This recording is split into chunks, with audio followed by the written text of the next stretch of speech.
Hola, hoy les voy a enseñar la secuencia TOF para arteriografía cerebral simple. Quédate y aprende conmigo.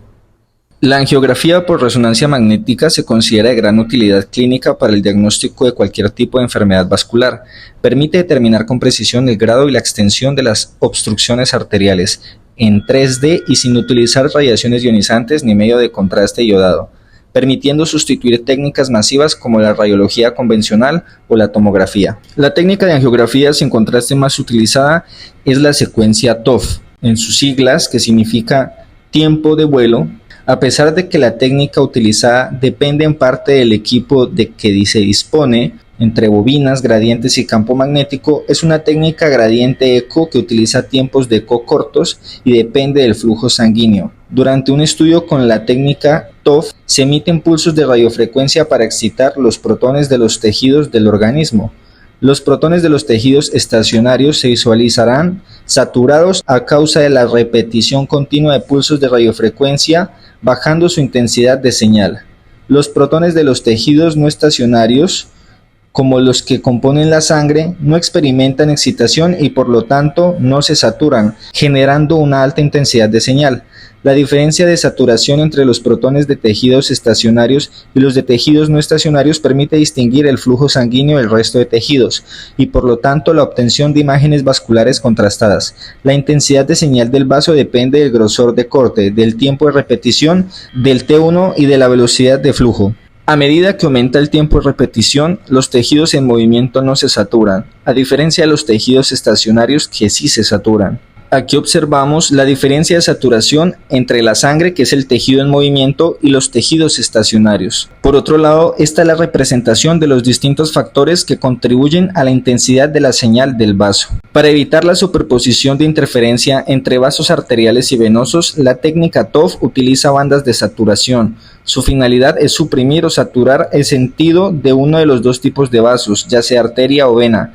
En el estudio de las arterias carótidas, la banda de saturación se sitúa cranealmente con la finalidad de suprimir la dirección del flujo de las venas, principalmente la yugular, de tal manera que solo se ve aumentada la señal en las carótidas, agilizando la lectura adecuada de su recorrido vascular. En esta imagen observamos una adquisición sin banda de saturación. Observamos la presencia de flujo venoso y arterial. Por otro lado, en esta otra imagen encontramos la aplicación de la banda de saturación. Observamos la saturación de flujo venoso permitiendo la visualización del flujo arterial. Para tener en cuenta, en las secuencias TOF es de suma importancia que el plano de adquisición sea perpendicular a la dirección del flujo de los vasos de interés para poder recoger su máxima intensidad de señal. Todo vaso que no se encuentre en posición perpendicular al plano de estudio será saturado o semisaturado y apenas podremos visualizar su trayecto. Las adquisiciones mediante la secuencia TOF pueden realizarse en 2D y 3D, dependiendo principalmente de la resolución espacial necesaria y de la longitud de la zona vascular a explorar.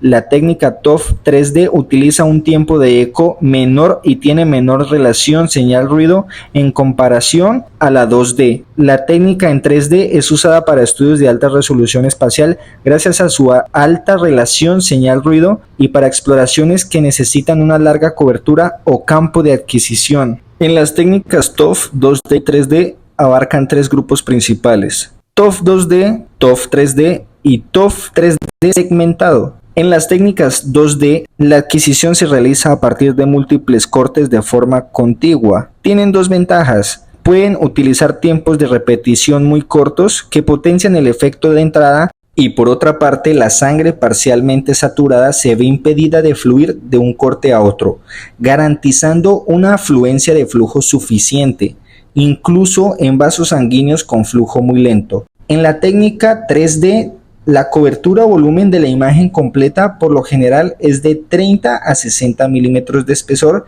y a diferencia de la técnica 2D, todo el volumen está excitado al mismo tiempo y posteriormente se puede dividir o segmentar el volumen total en cortes más finos, dando una mejor resolución espacial junto a una mayor relación señal-ruido y facilitando una excelente reconstrucción a partir de voxeles isotrópicos. En esta secuencia hay limitaciones, como las oclusiones vasculares severas que se manifiestan por una pérdida de señal y saturación a consecuencia de la interrupción o disminución del movimiento de los protones de la zona afectada. Las principales limitaciones de esta secuencia son la susceptibilidad a la pérdida de señal en zonas de flujo turbulento o muy lento y la necesidad de adquirir la imagen de manera perpendicular a la dirección del flujo de los vasos de interés. A menudo ciertas regiones vasculares, como por ejemplo la bifurcación carotídea, pueden presentar estenosis severas y su consiguiente flujo turbulento.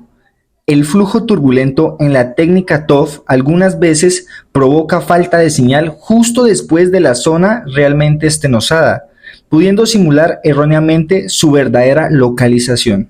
El problema principal de esta secuencia ocurre cuando los vasos a estudiar no fluyen en una dirección perpendicular al plano de la imagen.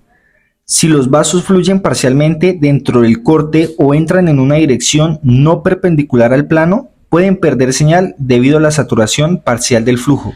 Por otra parte, esta secuencia, a pesar de sus numerosas ventajas, tiene como principal limitación la saturación progresiva de la sangre producida cuando ésta fluye a través del volumen y está sometida a repetidos pulsos de radiofrecuencia, dando como resultado una intensidad de la señal que disminuye continuamente en la dirección del flujo. El grado de saturación depende del tiempo en que la sangre se mantenga dentro del volumen. En consecuencia, el espesor máximo de volumen debe ser lo más pequeño posible, adaptando al tamaño de la región del vaso de interés. La reducción de la saturación también puede lograrse mediante el aumento del tiempo de repetición o un ángulo de giro más pequeño. Y a pesar de que la administración de contraste por vía intravenosa no se requiere en esta secuencia, se puede aplicar en determinadas situaciones en que no sea posible valorar correctamente un vaso, como ocurre en el inconveniente del flujo lento descrito anteriormente. Por otro lado, como dato final, la secuencia TOF es una de las técnicas con tiempo de adquisición más largo. Asimismo, en esta secuencia se pueden visualizar artefactos relacionados con los tejidos que tengan un T1 muy corto. Bueno, y hasta aquí esta charla de hoy. En la próxima charla vamos a hablar de la angiografía por resonancia magnética con contraste intravenoso y de una secuencia muy especial que se llama Phase Contrast. Muchas gracias, hasta luego. Eso, ¿Qué, señorita directora? lo que te cuelga tras las orejas. ¿Qué, mis trencitas?